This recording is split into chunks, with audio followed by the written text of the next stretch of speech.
Hello and welcome to the REA tutorial. My name is Peter.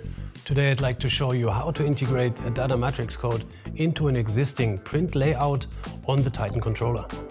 Let's go. To integrate a data matrix code to an existing print layout, we want to go to the main menu by pressing Menu and choosing an existing label. In this case, I will choose the BBD XML, the BBD print layout. This was the one that you have seen in the main screen. And I want to add something, which in my case will be a data matrix code with the button F3. So I'm going to be asked for what do I want to integrate. In this case, I will choose a 2D code. Here, a data matrix code is shown. If there's any other code available, it will be editable the same way as a data matrix code. So here you see the 2D code, the data matrix code is out of the existing frame of the print label. So to change this, we will choose Edit, and we will change the label size,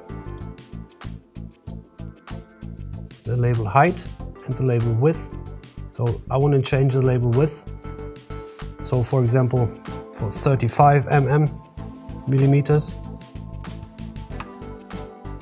You see my data matrix code is now inside of the label, inside of the print.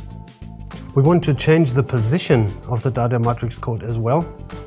So we check for the suspension point top to position it a little bit lower to make sure that it's printed quite centered in our label. And for sure we want to change the content, so the value of the data matrix code, for instance with a certain number.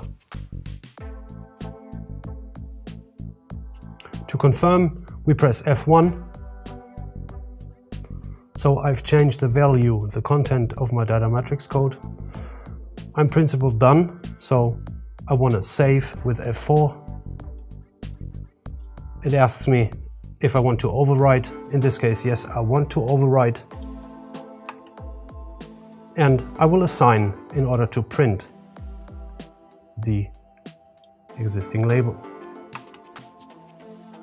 So you see my content has been changed. I entered a data matrix code and I'm ready to print. This is how you integrate a data matrix code into an existing print layout on the Titan controller. For more information, please find our contact details below. Thanks for watching. See you next time. Yours, Peter.